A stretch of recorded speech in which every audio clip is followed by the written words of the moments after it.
Assalamualaikum warahmatullahi wabarakatuh. Alhamdulillah. Wassalatu wassalamu ala rasulillah wa ala alihi wa sahbihi wa man tabi'ahudah amma ba'd. Bapak ibu sekalian, sahabat sekalian dimanapun berada, alhamdulillah kita bertemu kembali di pagi ini. Mudah-mudahan Allah subhanahu wa ta'ala memberkahi kita semuanya sebagaimana tuntunan Rasulullah SAW, burika ummati fi bukuriha, bahwa umatku yang menghidupkan waktu di dini hari dengan aktivitas kebaikan, maka Allah akan berkahi mereka. Nah, Bapak Ibu sekalian, di antara pertanyaan yang banyak diajukan oleh masyarakat adalah sholat Jumat dengan imam atau mendengarkan khutbah secara online. Jadi mungkin dengan ilustrasi lebih jelas ya. Misalnya pada hari Jumat sebuah keluarga sholat Jumat di rumah, tapi makmumnya siapa? Imamnya siapa? Imamnya di tempat lain, nun jauh di sana, dia melihat melalui media sosial atau TV. Khutbahnya juga pakai media sosial. Nah, bagaimana pandangan fikih? Nah, melansir, mengutip dari penjelasan dari Majma' Fikih Islam, kemudian Lajnah Fikih dari Al-Ittihad Alami Ulama Al-Muslimin, bahwa sholat Jumat seperti ini tidak sesuai tuntunan, tidak sah. Bahkan dalam kondisi wabah atau pandemi COVID-19 ini, Allah Subhanahu wa Ta'ala melalui nas dan penegaskan para ahli fikih dan tafsir telah memberikan dispensasi untuk sholat zuhur di rumah bersama keluarga. Nah, apa sih alasannya? Apa sih dalilnya? Nah, yang pertama, sholat Jumat, sholat berjamaah itu kan bagian dari ibadah, bukan muamalah. Nah, kalau ibadah berlaku kaidah al-aslu fil ibadah al-hurmah illa ayadulla dalilun ala ibahatiha, bahwa dalam masalah ibadah itu harus ada dalilnya, tidak boleh mengurang atau menambahi kecuali ada dalilnya. Karena tidak ada dalil yang membolehkan untuk bermakmum kepada imam melalui online, maka berarti tidak diperkenankan. Yang kedua, hadis Rasulullah SAW, innama ju'ilal imamu liyutamma bih fa idza raka'a farka'u, sampai akhir hadis, akhrajahu Malik fil Muwatta, bahwa imam itu dijadikan sebagai sosok yang harus diikuti oleh makmum dalam sholat berjamaah sesuai dengan rangkaiannya. Jika ia ruku, maka makmum juga ikut ruku. Nah, para ahli fikih dari mazhab awal ya, Hanafi, mazhab Maliki, mazhab Syafi'i, mazhab Hambali, semua sepakat menafsirkan berjamaah dalam hadis ini adalah mereka yang bermakmum dengan imam di satu tempat. Nah, al-iqtida bil imam fi makanin wahid dan al-iqtida al-hakiki, jadi berjamaah secara hakiki. Jadi online itu tidak dikategorikan bermakmum. Yang ketiga, makosid, target tujuan dari sholat Jumat itu sesungguhnya adalah selain sebagai ibadah, tapi juga sebagai momentum di mana jamaah sesama muslim saling bertemu, saling bertanya tentang keadaan mereka, saling bersalam-salaman. Nah, itu tidak terrealisir kalau orang berjamaah dengan imam di tempat lain, apalagi melalui online. Begitu pula ijtihad ini kalau dalam pandangan fikih yang linear itu memaksakan diri, takalluf dan ta'assuf. Nah, oleh karena itu mari kita kembalikan kepada tracknya, bahwa jika kondisinya pandemi seperti ini, maka jika otoritas dan medis menegaskan bahwa di daerah itu kalau orang berhimpun seperti sholat berjamaah akan berpotensi akan penularan, maka Allah ngasih rukhsah, Rasulnya masih rukhsah. Sebagaimana salah satu hadis Rasulullah SAW, bahwa orang yang mendengarkan panggilan dan tidak menjawab, maka dia tidak mendapatkan sholat. Nah, kecuali ada uzur. Kemudian para sahabat bertanya, uzur itu apa? Rasulullah menjawab, al-khawfu wal-marad. Nah, hari ini kekhawatiran akan tertular penyakit itu menjadi uzur syar'i. Bahkan banyak sekali ahli fikih yang mengatakan salah satu uzur untuk tidak menunaikan Jumat itu al-habsu fi makan, terisolir di satu tempat. Seperti PSBB lah sekarang mungkin. Nah, mengisolasi keluarga di satu tempat agar termitigasi, terhindar dari pandemi COVID-19. Nah, jadi sholat zuhur di rumah itu sesuai dengan tuntunan Rasulullah SAW. Nah, demikian sahabat-sahabat sekalian, sebagai pembuka dari konsultasi syariah kita pagi ini. Kita mulai dengan sisa pertanyaan kemarin yang belum terjawab. Yang pertama adalah, boleh nggak saat kita berpuasa kita dibekam? Nah, ini menurut beberapa bahasan ada perbedaan pandangan. Yang pertama adalah menurut mayoritas ulama diperkenankan, tetapi menurut sebagian ulama tidak diperkenankan. Nah, ini opsional, pilihan bagi Bapak Ibu khususnya yang bertanya di pagi hari kemarin untuk memilih apakah kondisinya membutuhkan atau tidak. Jika kondisi fisiknya memang harus dibekam, maka diperkenankan menurut pendapat mayoritas ulama. Yang kedua, boleh nggak disuntik?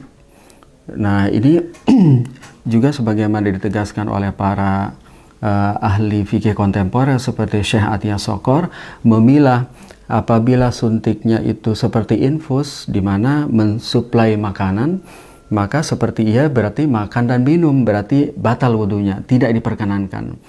Tetapi kalau suntiknya adalah suntik vaksin dan sejenisnya yang tidak menyuplai gizi ke dalam tubuh, maka itu diperkenankan. Jadi memilah antara apakah suntikan itu menyuplai makanan dengan gizi atau tidak. Jika menyuplai gizi dan makanan, maka dianggap makan dan minum dan membatalkan. Jika tidak, berarti tidak membatalkan. Nah, itu dua pertanyaan. Mudah-mudahan bisa menjawab pertanyaan Bapak dan Ibu penanya. Kita lanjut ke pertanyaan selanjutnya. Assalamualaikum Ustadz, bagaimana hukumnya jika merekayasa laporan agar menjadi untung, yang tujuannya agar investor terus percaya pada perusahaan kami? Karena perusahaan kami hanya startup. Bisa enggak diulang dari awal? Oh iya, Ustaz. Assalamualaikum Ustaz, bagaimana jika merekayasa laporan keuangan agar menjadi untung, yang tujuannya agar investor terus percaya pada perusahaan kami?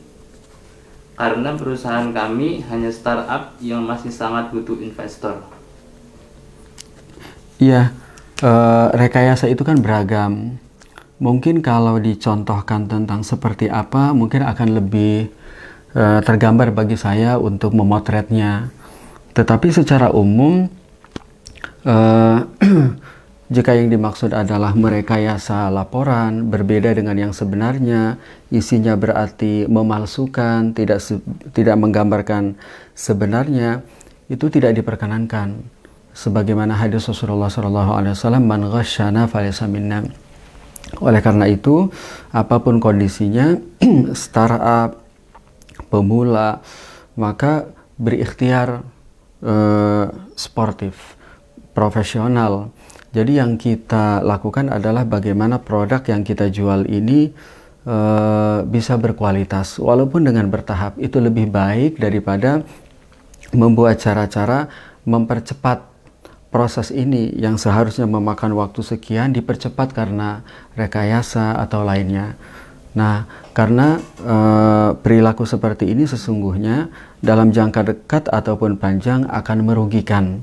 Orang kalau tahu bahwa dia direkayasa, tidak akan lagi bermuamalah dengan kita karena kita cacat moral gitu.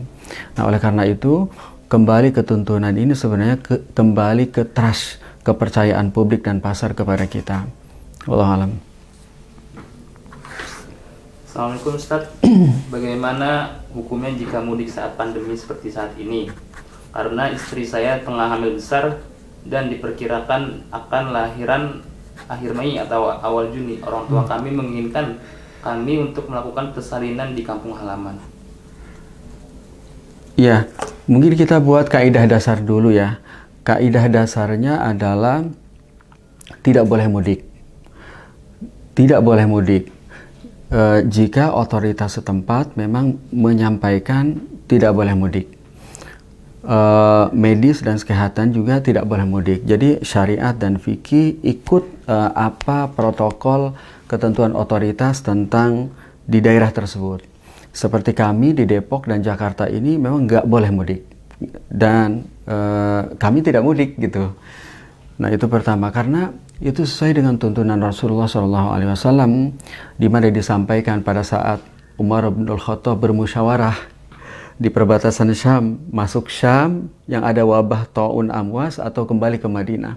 Salah seorang sahabat menyampaikan bahwa aku pernah mendengar hadis Rasulullah SAW, jika engkau di satu daerah yang terjadi wabah, saat itu wabah Ta'un, mungkin kalau sekarang pandemi COVID-19, apabila terjadi di satu daerah dan antum dan kamu ada di daerah tersebut, jangan keluar. Kalau antum posisi di luar, jangan masuk. Nah ini maksudnya adalah lockdown atau lockdown sektoral atau PSBB. Jadi kalau kita ada di daerah zona tempat pandemi COVID-19, maka jangan keluar. Bagi yang ada di perkampungan, jangan masuk. Ini sementara sebenarnya cara memitigasi agar orang rumah tidak ketularan kita atau kita tidak menularkan penyakit. Sebagaimana hadis Rasulullah riwayat Muslim, la yuridu mumridun ala musih. Orang sakit tidak boleh bertemu dengan orang sehat. Itu kaidah pertama. Nah, kaidah kedua, mungkin ada kondisi khusus di mana kita harus pulang. Misalnya kadang orang tua wafat atau sejenisnya. Nah, untuk bab ini memang saya pribadi mengembalikan ini kepada medis sebenarnya. Medis dan protokol medis. Nah, seperti apa untuk kondisi khusus seperti ini? Sebaiknya dikonsultasikan kepada otoritas tempat, kepada medis. Apakah ini termasuk kategori darurat dan bagaimana protokolnya? Demikian kira-kira mengutip tuntunan Rasulullah SAW. Ya. Assalamualaikum Ustadz, bolehkah kita mengambil pendapat yang mengatakan bunga bank itu halal? Ya, sebenarnya kalau ditimbang dengan dapur fikih, ijtihad, otoritas fatwa, itu sebenarnya tidak ada yang mengatakan bunga bank halal. Tidak ada. Apalagi kalau dilihat dari sudut pandang ekonomi. Jadi tidak ada satupun lembaga fikih di tingkat dunia, Malaysia, Jakarta, lembaga fikih Oki, Rabithah Alam Islami, lembaga fatwa di Eropa, Amerika Latin, semua sepakat bahwa bunga bank itu adalah haram. Terus juga motif apa gitu? Sekarang mengambil sesuatu yang syubhat aja membuat kita tidak berkah, anak, istri, keluarga, rumah. Padahal di satu sisi kita ingin anak-anak jadi anak-anak yang soleh, para penghafal Quran, keluarga kita jadi sakinah. Yang seharusnya sebenarnya ada dalam pikiran kita, jangankan yang haram, yang syubhat aja dihindarkan. Nah, apalagi nih mencari-cari celah. Nah, jadi sekali lagi mohon maaf. Jadi kita clearkan kembali bahwa tidak ada lembaga fikih yang kompeten di bidangnya yang mengatakan tentang bunga bank itu halal. Oleh karena itu saya sarankan kepada saudara-saudara, sahabat-sahabat sekalian, Bapak Ibu, yang jadi referensi adalah ijtihad kolektif yang menghimpun sekian ratus para ulama, ahli manajemen risiko, ahli ekonomi. Karena pendapat lembaga itu insya Allah termitigasi, aman dari kesalahan. Beda kalau pendapat pribadi seperti pendapat saya, pendapat si fulan gitu. Nah, karena itu sudah mempertimbangkan banyak hal. Nah, oleh karena itu para ulama misalnya mengatakan dalam salah satu kaidahnya kullu qardin jarra naf'an fahuwa riba. Nah, oleh karena itu fokus kita adalah bagaimana di waktu zaman yang seperti ini berdinamika, fokusnya adalah bagaimana semaksimal mungkin kita, anak istri, pasangan kita, keluarga besar kita itu bisa terhindar dari yang haram juga yang syubhat ya. Demikian ya. Assalamualaikum Ustadz, mau bertanya, kalau usaha di bidang jasa, apakah zakatnya sama dengan zakat perniagaan, baik nisab maupun cara perhitungannya? Ya, jasa ini kan beragam ya. Tapi kalau yang dimaksud dengan jasa itu adalah jasa sewa penginapan ya. Sewa penginapan misalnya, atau sewa hotel, atau berbasis jual beli manfaat barang, maka para ulama mengkategorikannya dengan zakat mustaghallat namanya. Nah, zakat mustaghallat itu rumusannya adalah rumusan zakat pertanian. Nah, zakat pertanian itu berarti ketentuannya wajib zakat apabila hasil sewa netnya itu mencapai 653 kg gabah atau 524 kg beras. Nah, tinggal kita hitung harga kiloannya berapa gabah dan beras ini. Ya mungkin bervariasi. Misalnya 5.240.000. Jadi apabila pendapatan bersih hasil sewanya 5.240.000, maka dia wajib dizakati sebesar 5% dari total hasil sewa tersebut mengikuti zakat pertanian. Demikian ya.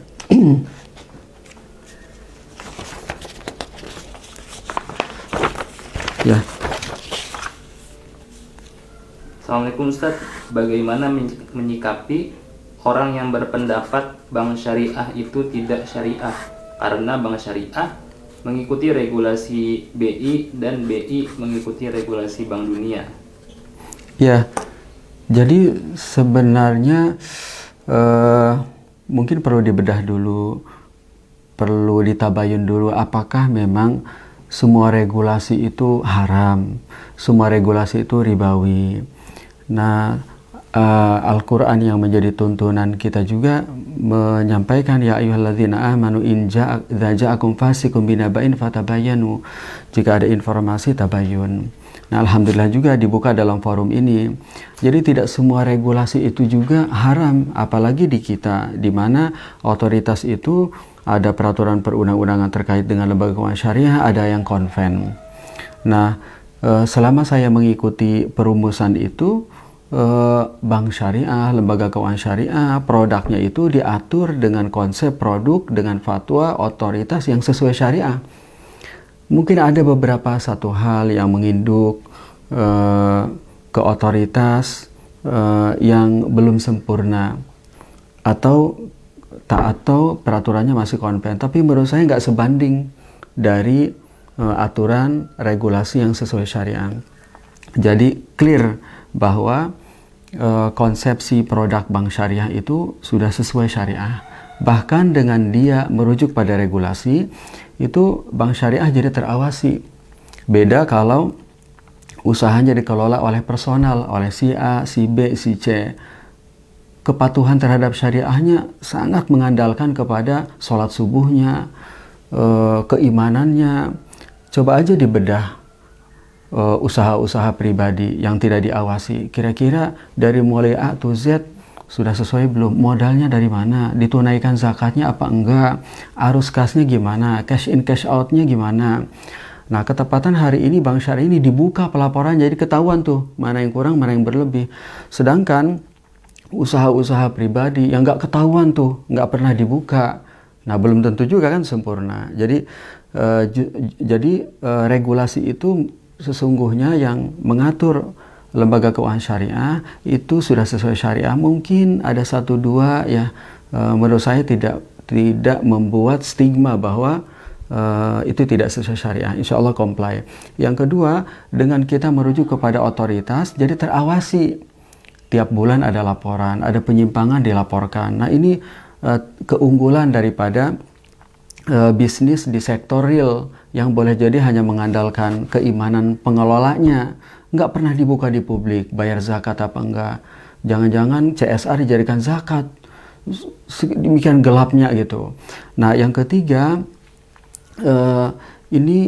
syariah tidak syariah ini mungkin boleh di sebagian waktu menjadi bahan diskusi, tetapi syariah dan tidak syariah ini sesungguhnya tidak bisa menjadi parameter dan tidak bisa menjadi fokus pekerjaan kita. Seharusnya cara pandang itu adalah pokoknya bagaimana kita masuk ke dunia ini kita lengkapi. Karena apa? Karena seharusnya pandangan terhadap lembaga keuangan syariah itu sepertinya pandangan terhadap diri kita sendiri. Bapak, ibu, anak sudah sesuai syariah belum? Keluarga yang Bapak bangun sudah sakinah 100% belum?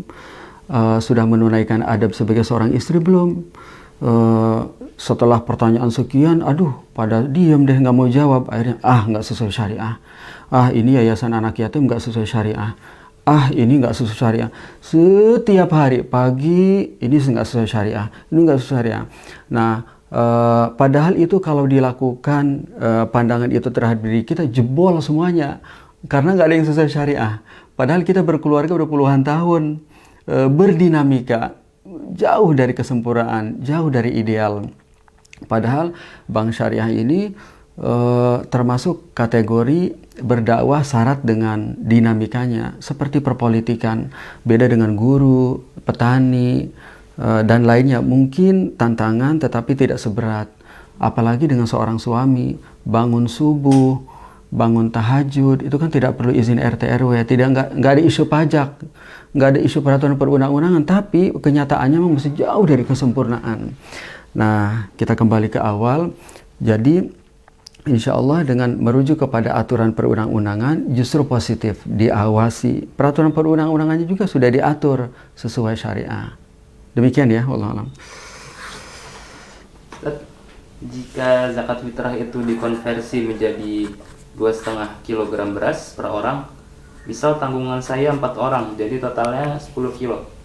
Iya. Kalau dibagi untuk 10 orang, 1 orang 1 kilo, bagaimana hukumnya Ustadz? Atau dikasih ke 1 orang langsung 10 kilo? Iya, dua-duanya boleh. Mau dikasih ke 1 orang duafa atau ke beberapa orang. Nah, idealnya, prioritasnya adalah diberikan kepada mereka yang paling kritis. Nah, saya serahkan ke Bapak Ibu yang bertanya, kira-kira lebih maslahat mana? Apakah diberikan ke lebih dari 1 orang, apa kita fokuskan ke 1 orang?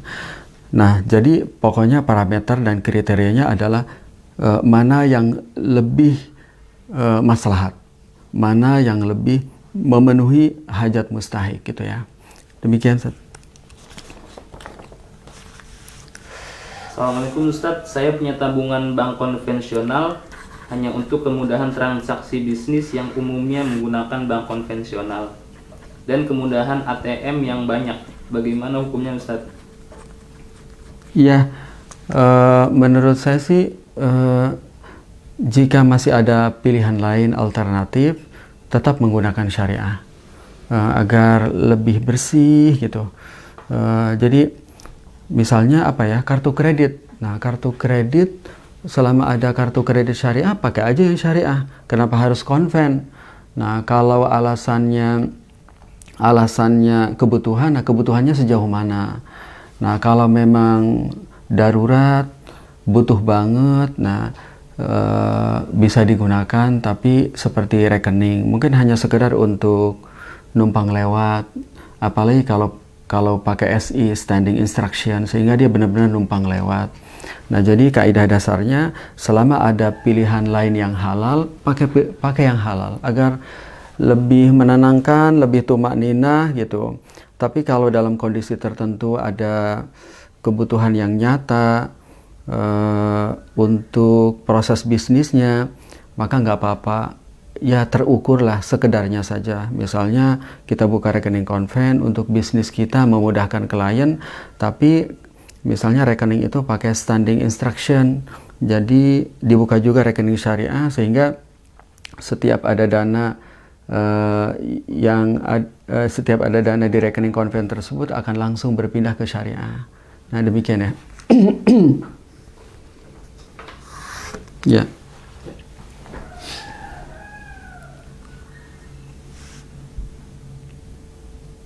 Assalamualaikum Ustadz, kalau bank syariah yang masih cabang dari bank konvensional itu bagaimana hukumnya? Kan induknya bank konvensional, apakah itu tidak bercampur untuk uangnya? Iya, jelas bercampur. Tetapi yang yang tidak diperkenankan itu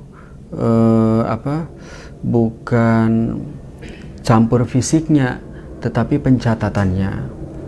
Ya, begitu pula pada saat kita dapat uang dari orang, misalnya gaji kita sebagai karyawan, ternyata gaji kita itu sebenarnya didapatkan dari hasil transaksi yang terlarang. Itu kan bercampur tuh uangnya tuh. Nah, seperti itu juga. Kalau uang, fisik uang bercampur, itu tidak bisa dihindarkan. Mungkin sekian banyak sirkulasi keuangan yang masuk keluar di rekening dan rumah kita, boleh jadi di antara mereka ada uang fisiknya, hasil dari transaksi yang terlarang dari orang lain.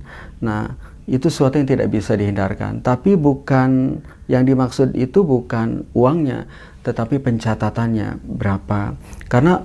Karena uang itu halal haramnya bukan terkait dengan fisiknya, tapi terkait dengan transaksinya. Beda dengan minuman keras, dengan babi, dengan anjing, atau yang alkohol dengan kadar tertentu, itu kan fisiknya.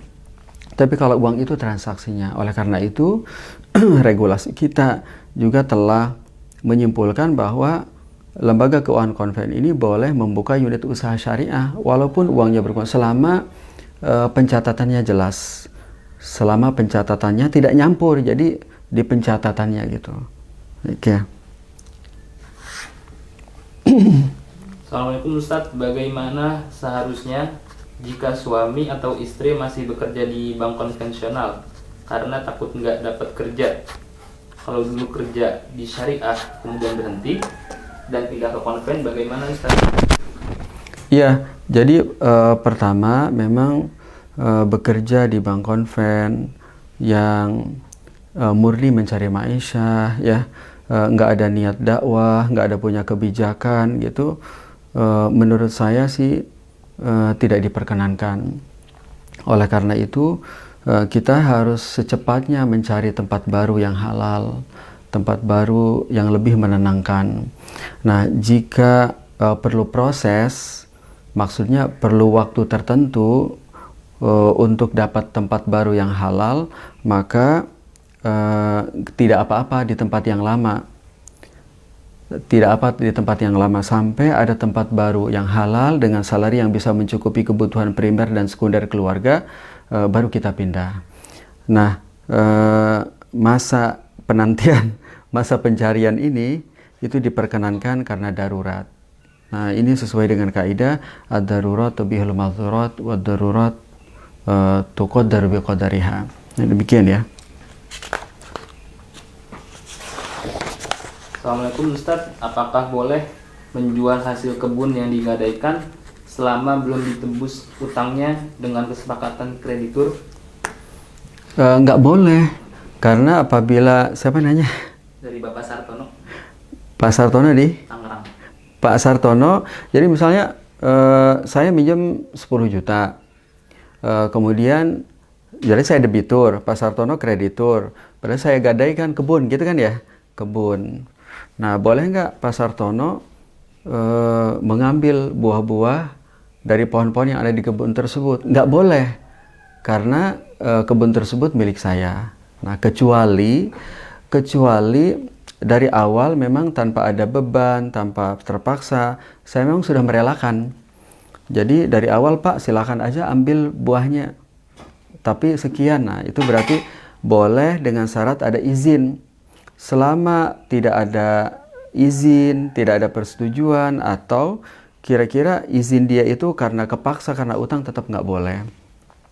Atau yang kedua, misalnya kalau ingin aman, ya Pak Sartono nyewa aja lahannya, menyewa lahannya atau mengelola baru lahannya, menanam sehingga bisa memetik. Tapi Pak Sartono karena menyewa berarti bayar ke saya sebagai debitur. Transaksi lain yaitu transaksi sewa menyewa atau bagi hasil ya. Baik ya. Assalamualaikum Ustadz. Saya ingin bertanya terkait bagaimana perhitungan bayar fidyah bagi ibu yang menyusui eksklusif maupun ibu yang telah melahirkan. Ya, jadi ibu yang menyusui, begitu pula ibu hamil yang atas rekomendasi medis khawatir jika berpuasa akan mengganggu kesehatan diri dan anak-anaknya, kurang gizi dan sejenisnya, maka ia mengqadha sejumlah hari yang ditinggalkan dan bayar fidyah setiap hari kira-kira 35.000. Nah, tapi menurut sebagian ulama, jika kondisi fisiknya tidak memungkinkan untuk mengqadha di bulan lain, bulan Syawal dan setelahnya, maka cukup membayar fidyah sejumlah hari yang ditinggalkan, baik dalam bentuk makanan pokok ataupun uang tunai diberikan langsung ataupun ditransfer melalui lembaga amil zakat untuk diserahkan kepada mustahik. Begitu ya. Assalamualaikum Ustaz, bagaimana cara menghitung zakat mal kita? Apakah semua harta baik bergerak maupun tidak bergerak tetap harus dizakati setiap tahunnya meskipun tidak menghasilkan dan bukan sebagai tempat tinggal? Kalau iya, cara menghitungnya dan nilai perolehan itu nilai saat ini atau dari nilai perolehan atau nilai saat ini? Ya, memang ini pertanyaannya umum banget. Mungkin bisa dispesifikan dalam pertemuan esok hari, kira-kira yang ditanyakan zakat apa. Ini dari siapa? Dari Ibu EN. Ya, mungkin Ibu EN esok bisa bersama kami lagi, bisa ditanyakan. Jadi zakat mal yang dimaksud itu zakat Ibu EN sebagai apa? Sebagai pedagang kah? Sebagai profesional kah? Seorang karyawan, advokat misalnya, seorang guru atau seperti apa? Nanti bisa kita bahas besok karena beda-beda hitungannya. Nah, kita tunggu pertanyaan lanjutan besok yang lebih detail. Tapi secara umum, jadi zakat mal itu memang ada kriteria, ada syarat dan kriterianya. Dia pertama dimiliki secara sempurna, sehingga aset-aset yang tidak dimiliki secara sempurna sebagian ulama mengatakan tidak wajib zakat, seperti barang gadai atau piutang. Yang kedua adalah dia halal. Oleh karena itu yang haram bukan dizakati tapi diserahkan semuanya kepada fakir miskin. Yang ketiga, dia bukan tadi kan halal ya.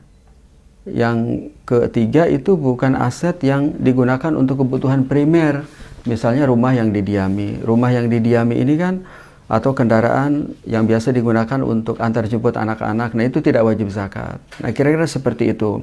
Nanti esok hari kita akan bahas Bu Ayen kira-kira yang ditanyakan profesi apa, karena zakat mal itu kan ada zakat profesi, zakat perdagangan, zakat hadiah, saham, deposito, nah atau zakat tanah yang nganggur, atau rumah ketiga, keempat, kelima. Nanti kita akan bahas besok sesuai dengan pertanyaan barunya ya.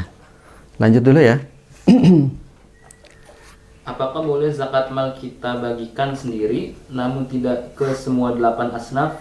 Apakah lebih baik langsung didonasikan ke lembaga amil zakatnya? Ya, jadi ke-8 ataupun hanya fakir miskin itu mana yang lebih darurat? Saat ini sih potretnya fakir miskin adalah orang yang paling berhak. Nah, kalau saat pandemi ini mungkin fakir miskin tetap prioritas. Kira-kira salah satunya adalah itu dia masyarakat yang sebelum pandemi aja udah butuh banget bantuan. Saat pandemi apalagi orang yang jualan nasi goreng, biasanya nongkrong di perempatan, ada yang beli. Sekarang orang yang setiap hari di rumah mereka kehilangan mata pencaharian. Nah, itu mungkin salah satunya. Jadi hari-hari ini mudah-mudahan para donatur dan para hartawan bisa berbagi terutama kepada mereka saudara-saudara kita yang sehari-hari biasanya bisa mendapatkan pendapatan melalui jualan-jualan retail ini hari ini terputus. Nah, mereka lah sesungguhnya minimal kita sebagai seseorang keluarga, minimal kiri kanan mungkin orang yang biasa jualan nasi kuning, ojek yang nongkrong, mungkin itu yang bisa kita perhatikan ya.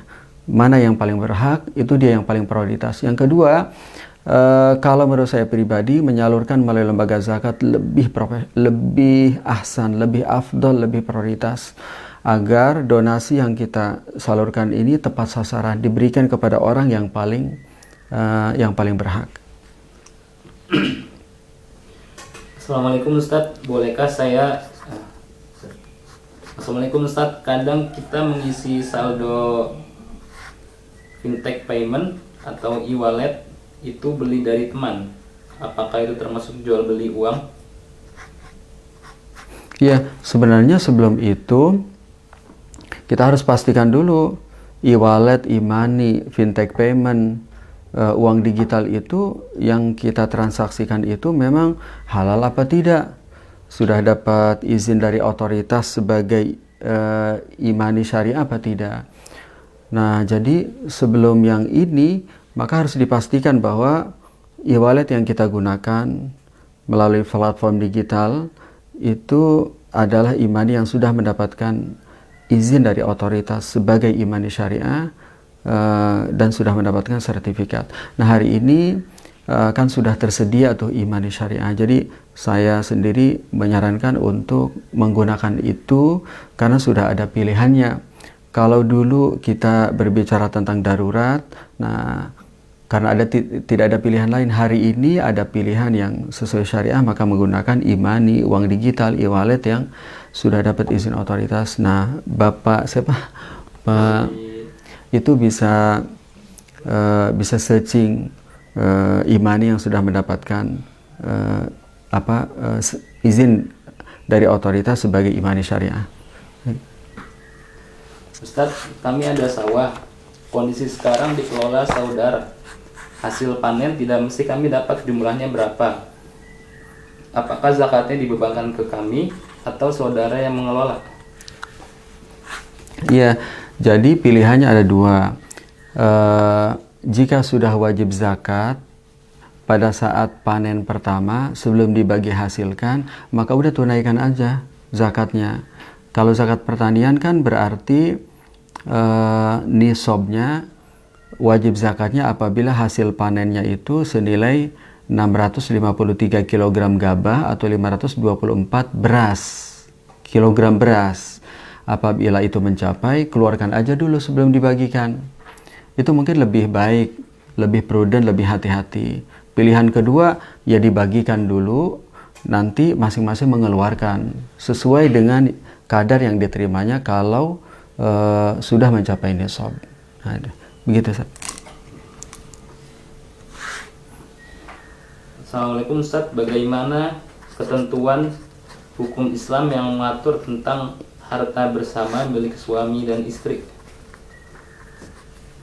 Ya, jadi prinsip awalnya kan sebenarnya walaupun mereka berdua adalah suami istri dalam satu mahligai rumah tangga, tetapi untuk keuangan sebenarnya masing-masing itu punya zimmah maliyah. Ya, istri punya zimmah maliyah, punya hak keuangan yang terpisah dari suami. Jadi kalau dalam pandangan Islam, misalnya pada saat saya punya istri, saya bekerja, istri di rumah, contoh saja, maka setiap yang saya dapatkan itu pertama milik saya. Selanjutnya setelah itu karena saya punya kewajiban memberikan nafkah, maka nafkah itu saya keluarkan dalam bentuk SPP anak-anak, berarti buat anak-anak. Satu lagi buat orang tua, berarti jadilah milik orang tua. 1 sekian persen buat istri pribadi, buat dia pribadi. Nah, berarti itu milik istri. Milik istri. Istri berarti punya hak keuangan yang terpisah. Hak keuangan yang terpisah. Jadi masing-masing itu sebenarnya punya hak keuangan. Nah, ini mungkin yang perlu difahami oleh setiap keluarga, bahwa istri punya hak keuangan, ini punya hak keuangan, masing-masing punya tanggung jawab atau zimmah maliyah, gitu ya. apakah jasa penukaran uang baru yang ada kelebihannya termasuk riba, Ustadz? Nah, ini gambarannya bisa bervariasi nih. Jadi ada dua lah kira-kira gambarannya. Ini tukar menukar sesama mata uang ya? Yes. Kalau tukar menukar sesama mata uang, misalnya saya dengan siapa nih, Pak siapa? Pak Lek Joseph Dari? di Facebook, Ustadz. Ya, Pak Yusef. Jadi kalau saya menukar uang 100.000 dengan 100.000 recehan, maka memang dia harus tunai dan sama. Tidak tunai ataupun tidak setara nilainya, maka dia kategorinya riba, ribal fadl atau riba nasa. Ya, sesuai dengan hadis Ubadah tuh, az-zahab bil-zahab wal fiddah bil-fiddah, fa idza ikhtalafatil ajnas fa bi'a kayfa syi'tum idza kana yadan biyadin. Nah, itu kira-kira. Tapi kalau yang dimaksud adalah kita minta ke orang lain untuk tukar. Nah, transaksi antara orang yang kita suruh dengan penjual real time cash, tapi uangnya nyampe ke kita beberapa waktu kemudian. Nah, maka yang jadi referensi adalah orang yang disuruh oleh kita. Demikian saja. Ya. Ustadz, zakat tambak. Ustadz, zakat pertambakan seperti apa? Kami di sini pekerjaannya mayoritas sebagai tambak ikan, petambak ikan atau udang. Lalu kami beli bibit dan makanan ikan atau udang dan panen setiap 3 bulan. Ya, itu masuk dalam kategori wajib zakat pertanian dan berlaku ketentuannya. Jadi kalau hasil panennya senilai tadi ya 653 kg gabah, berapa ya kira-kira? Mungkin Pak siapa nih, pertanyaan dari Pak siapa? Dari Bapak Fahmi. Ya, Pak Fahmi dari? Di live Instagram. Ya, jadi Pak Fahmi ngukurnya berarti wajib zakat apabila pendapatan ikan tadi senilai 653 kg gabah atau 524 kg beras. Atau katakanlah misalnya nih contohnya berarti mencapai senilai 6.530.000 maka wajib zakat. Di bawah itu nggak wajib zakat. Pada saat nyampe 653 maka yang dikeluarkan berarti 5%. 5% bisa dikeluarkan dalam bentuk ikan senilai itu ataupun dalam bentuk rupiah ya.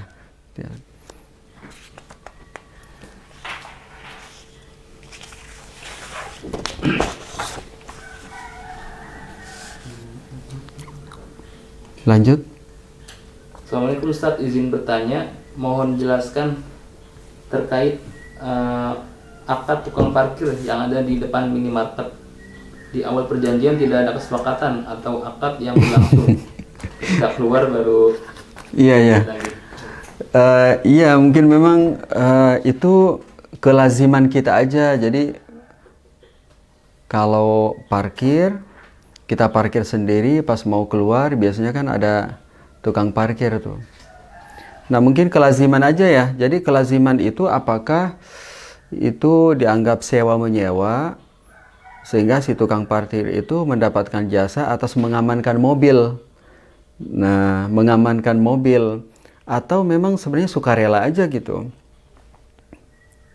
Kalau melihat dari besar nominal yang sukarela sih ya, kan kita bisa beri 2.000, 3.000, 3.500, 500. Sepertinya sih infak ya. Infak. Jadi dia sudah mengeluarkan jasa mengamankan kendaraan kita, tapi bentuk fee yang kita berikan itu sukarela, mungkin infak lebih tepat gitu ya. Apakah reksadana dan saham wajib zakat, Ustaz? Ya, wajib zakat. Yang syariah ataupun yang konven, yang syariah wajib zakat menurut standar IOV dan lainnya. Yang syariah menurut sebagian ulama tetap wajib zakat. Nah, zakatnya adalah mengikuti zakat perdagangan, di mana apabila inventory ditambah keuntungan dikurangi biaya operasional menghasilkan angka senilai 85 gram emas, maka wajib zakat. Minimum sampai itu di wajib zakat dikeluarkan 2,5%. sebagai wajib zakatnya. Ada lagi? Kita sudah lewat 47 menit, masih berapa lagi? Masih banyak ya? Ada ini satu lagi. Baik ya, kita pertanyaan terakhir. Oke. Assalamualaikum Ustadz, gaji sehari-hari suami istri kurang untuk kebutuhan, tapi keluarga istri saat ini usahanya sedang bangkrut. Apakah boleh istri diam-diam membantu keluarganya meski dengan cara pinjam ke teman atau jual barang? Belum paham saya. Coba gimana? Ulangi. Jadi gaji sehari-hari suami istri dua-duanya kurang. Kebutuhan sehari-hari. Terus? Tapi di sisi lain keluarga istri usahanya sedang bangkrut. Nah, apakah boleh istri diam-diam membantu keluarganya? Ya. Dengan cara pinjam ke teman. Iya. Karena gambarannya ini di saya memang beragam nih, kondisinya tidak tergambar secara jelas. Tapi mohon izin saya sampaikan rambu-rambu aja ya. Rambu-rambu aja, mana pilihannya, ikut menafkahi, membantu suami di rumah, menyediakan kemampuan finansial dalam kondisi keterbatasan, atau kita ikut membantu keluarga, ibu bapak atau saudara. Nah, kan kalau dalam fikih muazanah atau fikih aulawiyat diprioritaskan aktivitas yang lebih prioritas. Nah, kategori lebih prioritas ini biasanya kalau ada wajib dan sunnah ya dahulukan yang wajib. Kalau ada wajib sesama wajib ya dahulukan yang wajib fardu ain daripada fardu kifayah. Kalau ada primer dan sekunder ya berarti dahulukan primer. Nah ini karena kondisinya beragam, kira-kira parameter itulah gitu. Nah misalnya kalau pilihannya antara ikut membantu suami menafkahi keluarga dengan keluarga kita. Nah keluarga kitanya ini beragam, misalnya saudara. Nah maka yang didahulukan adalah keluarga kita sendiri untuk suami dan anak-anak. Nah tapi kalau pilihannya adalah antara suami dan orang tua, nah ini mungkin bisa dilihat karena sama-sama wajib. Sama-sama wajib. Nah kaidah umumnya adalah kalau mengikuti kaidah Quran kan wabil walidaini ihsana wadzil qurba wal yatama wal masakin wal jari dzil qurba, atau hadis Rasulullah ibda biman taul. Jadi mendahulukan yang paling dekat, orang-orang yang menjadi kewajiban kita, orang yang paling dekat dengan kita, entah suami, entah istri atau orang tua. Nah, itu mungkin kaidah-kaidah rambu-rambunya mudah-mudahan bisa dijadikan guidance ya untuk memilih, walaupun saya tidak menjawab secara langsung ini dulu atau itu ya. Nah demikian sahabat sekalian, Bapak Ibu sekalian, untuk pertanyaan yang yang tadi yang masih umum bisa ditanyakan esok hari yang biar lebih jelas ya.